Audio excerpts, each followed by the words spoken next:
Hello and welcome to the mains PYQ discussions of 2024 by New IAS. The theme for today is First World War. In 2024 GS1 paper, there were two questions from world history and one is from the First World War. The question goes like this: how far is it correct to say that the First World War was fought essentially for the preservation of balance of power? It's a 15-mark question for 250 words. Now it is a statement, an argumentative statement, which asks how far is it correct. So we have to check the validity of the statement, and the statement is First World War was fought essentially for the preservation of balance of power. So we should check whether the statement is true, how far is it correct, and we should explore the other side if there is one. So we'll start by setting the First World War in its historical context. We'll start with the accurate time period, which is 1914 to 1918. And we'll give the immediate cause of the First World War, which is the assassination of Archduke Franz Ferdinand in Sarajevo. And we'll give a general outlook connecting with the question where we'll talk about several underlying causes. So the First World War is a product of several underlying causes, and this is one major cause. Once we give the introduction like that, with these two value additions, we'll move to the second part. The second part of the answer is a flow chart. So since the question talks about preservation of power balance, we are going to demonstrate the power balance through a flow chart, which is only after that we'll go to the core dimensions of this question. So the flow chart will have the two major alliances. One is the triple entente, which contains Britain, France and Russia, and the second is the triple alliance, which is Germany, Austria-Hungary and Italy. This alliance emerged victorious at the end of the First World War, and Germany-led alliance was defeated. So we'll present this as a flowchart, and then we'll move to the first core part of the question, which is war for the preservation of power. So we are giving statements, arguments in favor of the statement. And the arguments in favor of this preservation of balance of power concept are: the first is the concept of concert of Europe. So concert of Europe is an idea where after the post-Napoleonic invasions, everybody decided that no one power will have an upper hand, just like France had during the Napoleonic invasions. So after French Revolution in 1989, Napoleon consolidated his power and he conquered almost all of Europe. And such a situation will be prevented with something called the Concert of Europe consensus. That's the first point. So balance of power can be invoked in link to this idea. Second is the scramble for colonies. You know that since the 16th century, different European countries have different colonies across the world. Britain was ruling India, France was ruling Egypt. So this scramble for colonies is very important when it comes to the balance of power. So take this example, Italy's alliance with Germany after losing Tunisia to France. Italy lost Tunisia to France and then they allied with Germany. So when they lose their colonies, they are shifting their power balance just to maintain this balance in the entire Europe. So these 2 points are directly connected to the argument and it validates the argument. Now let's come to the third point, which is industrialization. Industrialization and need for raw material and market. So for industrialization, you need raw material in the first place and you need a ready-made market to sell your products. For that, you need your colonies as well as the European market. So there again, this balance of power is very important. The fourth point is Germany's unification in 1871.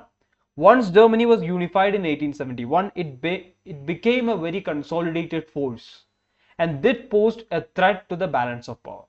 So other countries, the triple entity, wanted to control or check that power. So that's the fourth point. Fifth point is Germany's pursuit for power, which is called as the Weltpolitik. Weltpolitik means their world policy. It means they are trying to consolidate their power throughout the world. And this is essentially one direct manifestation of this is the rise of German Navy as a threat to the British Navy. So naturally it will threat the British Navy because the control of the sea is very important for controlling the colonies as well as controlling the world. So when Germany emerges like that, it affects the preservation of the balance of power, which is now in favor of Britain. Next point is with respect to the Ottoman decline. So Ottoman Empire is a long empire, someone who is contemporary to the Mughals in India. Once this empire declined, in the modern period, early modern period, there was a power vacuum in the Balkan region. And these countries, including Russia, Germany, Britain, they wanted to occupy that space. Again, the preservation of balance of power comes into question there. The last point in the first part is with respect to arms race. So arms race is a major point that has led to the First World War. Now think why countries are doing arms race in the first place. Countries are doing arms race because they want to maintain the balance. Take the case of the Anglo-German naval race. When Germany buys a ship, Britain replaces it with yet another ship. They have to do this, they have to add to their arms because they want to balance each other. So all these points testifies or validates the preservation of balance of power concept. Now let's see whether this is the only dimension to it. It's not the only dimension to it, there are other reasons as well. So we'll give that other part as well in our answer. What are the other reasons? One is the structural reason. Structurally, countries have become nation states. From monarchy in a feudal world order to nation state in an industrialized or capitalist world order. There is a structural change like that after French Revolution. French Revolution marked the end of Louis XVI. Then the monarchy came to an end there. Then Napoleon came. Then consolidation happened. And now you have nation states. And nation states started having rivalry between them, which is a structural reason. So you cannot blame the preservation of power theory for that. The second is the national struggles in various countries. This is an internal issue within countries. For example, let's take the case of the immediate cause, which is the assassination of Archduke Franz Ferdinand. Now, this took place in Sarajevo as part of Serbia's national struggle. So this example can be given and this point can be used to validate. This is also yet another cause which is not related to preservation of power.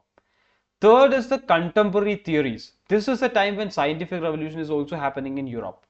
And you have theories like social Darwinism. Simply put, social Darwinism means survival of the fittest. When you have theories like that dictating the mindset of the social psyche of that period, you have countries fighting for each other to prove themselves fit and to gain control over the other. So that's also one sociological reason. Finally, you have the internal conflicts within these countries. For example, if there is a conflict within Germany, Germany can launch a war, they can show an external enemy and they can unify their own militant or reluctant forces. So these are the reasons other than what we have mentioned that contributed to the First World War. So in conclusion, we can say that First World War is a confluence of political and economic factors in which this is a major factor, major political factor. And we can give the legacy of it. Once the First World War was over, Germany lost, Treaty of Versailles was signed, and it led to new world order in the form of League of Nations, but for a short period of time. So we'll conclude like that. Everything that is marked in yellow are effective value additions for this answer. I hope this discussion was helpful for you. Thank you for listening.